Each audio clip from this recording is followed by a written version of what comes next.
Usually our trips are carefully planned, but this time we didn't plan at all. No map, no checklist, just a last-minute idea. Let's see what Braga has to offer. And what we found went far beyond our expectations. A building completely wrapped in blue tiles. Alleys so quiet that we could hear our own footsteps. A church whose interior was covered in life-size tile motifs.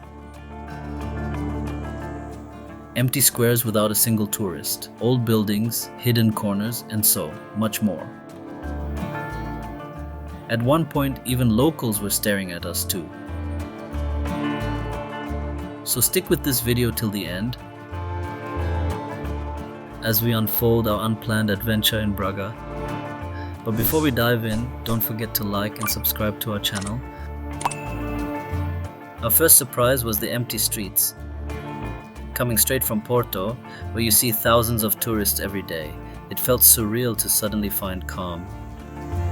Open spaces where locals moved at their own pace. Time seemed to slow down. For once, traveling wasn't about checklists, it was about wandering. Pick a street, start walking, and let curiosity guide you. A little further in, we came across a church.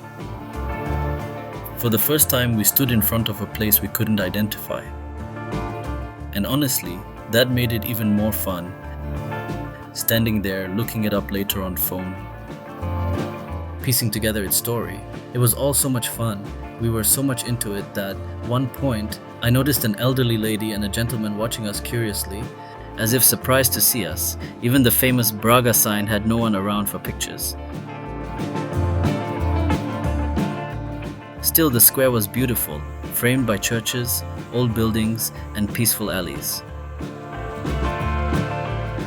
We kept walking and found ourselves in another square with wider streets and a quiet charm. It felt less like a bustling city and more like a remote European town, where life moves slowly and gracefully. The facades were breathtaking, but what fascinated me even more was what lay behind them.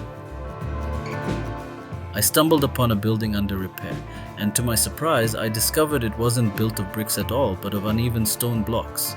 That small detail made me see Braga's old architecture in a completely new light. And then came the highlight, the magnificent Braga Cathedral. One of Portugal's oldest churches. You can feel its weight of history the moment you step inside the compound. Shadows, statues, and centuries of faith surround you. I'm sure every sculpture has a story, though we didn't stop long enough to uncover them all. Around the cathedral, souvenir shops and empty restaurants lined the streets, quietly waiting for tourists to return. But Braga wasn't done surprising us. Just a street away, we stumbled upon a building wrapped in blue tiles, like a giant piece of art. The kind of sight that makes you stop, stare, and forget the world around you. If you know about this building, let me know in the comments below. And yet Braga also whispers in stillness, in its narrow alleys so quiet that you can hear your own footsteps. And then, the most unexpected of all, we stepped into a church, and hands down, it had one of the most stunning interiors I've ever seen. It was like that blue tiled building but turned inside out. Every wall, every corner decorated with intricate tiles and motifs, absolutely breathtaking. This trip wasn't planned, but maybe that's why it felt so thrilling. Every corner was a surprise.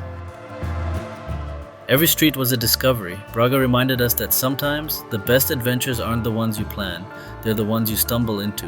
And this city, it's one we'll never forget.